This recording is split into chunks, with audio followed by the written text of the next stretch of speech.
Hello, welcome. Let's provide answer to this question based on the tutorials we had in the previous episode. Finding the area of a triangle whose vertices are provided. So we have to find the area of the triangle that has the vertex to be -3, -2, 1, -4, 9, 3, -6. So in here, we are just going to recall the formula we derived from that episode. So we know the area is given by half the absolute value of x1, y2 minus what?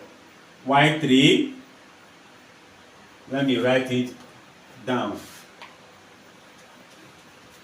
The area will be equals to 1 out of 2 x1, y2, y3, x2, y3, y1, x3, y1, y2.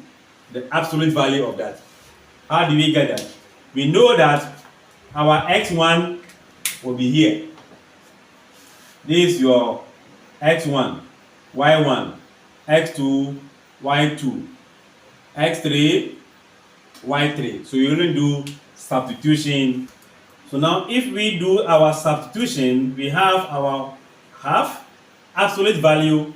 Your x1 is -2 multiplying y2, which is 9 minus y3.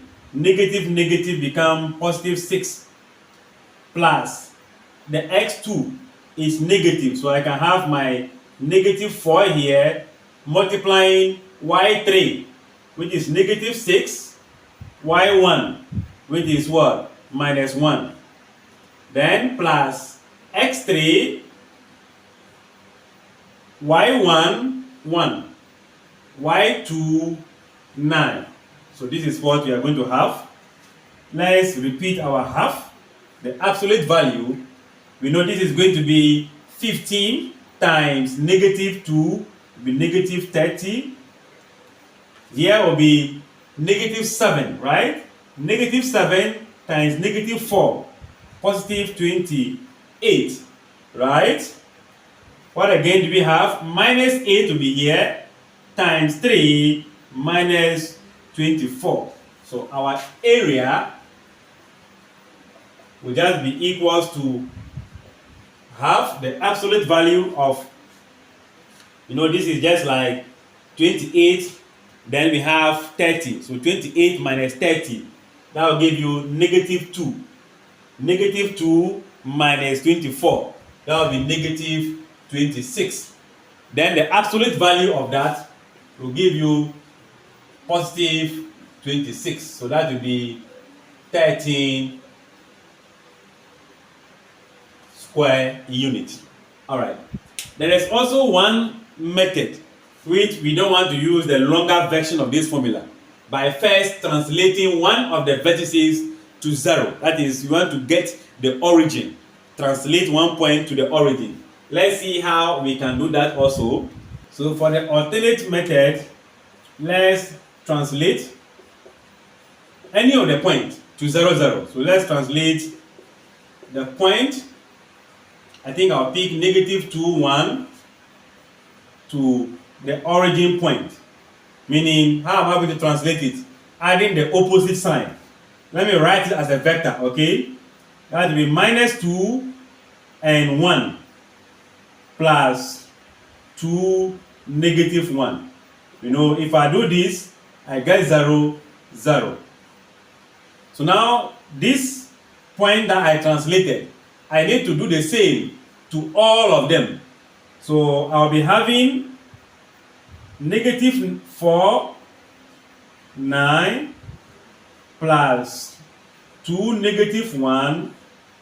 That will also give you -2 in the case of the x component. Then we get what? 8. So this will be 0, 0, -2, 8. The third one will be 3 minus 6 plus 2 -1. That will also mean that 5 negative 7. Therefore, 5, negative 7. So our area will just be half absolute value of x, y2, x2, y1. We want to use just the direct formula like this. So in this case, this is the origin, so we don't need this one. So this is your x1, y1. This is your x2, y2. So let's go. Our area will be x1. Where is the x1? Negative 2 times y2. Where is the y2? Negative 7 minus x2. Where is the x2? 5. Then y1 will be 8. Let's bring the absolute bar. Here will be negative 14. No, positive. Negative times negative 14. Then in the case of this, minus, right? 5 times 8. That will give us 40. So 1 out of 2. Absolute value of, I think, negative 26. This is 30, 40. Okay. Negative 26. So what will I do? Half times the absolute value of this will be 26. And that will give us 13 square units. Between the two methods, which one do you think resonates with you? Either you want to translate, don't forget it's not only the first point, we can translate any of the points to 0, that is to the origin, by writing the opposite of it. Minus 4 plus 4, 0. 9 plus negative 9, 0. So I can use that to translate all the points to have this and substitute. I'm sure you get the concept. Thanks for watching. Like, share, and comment. Bye-bye.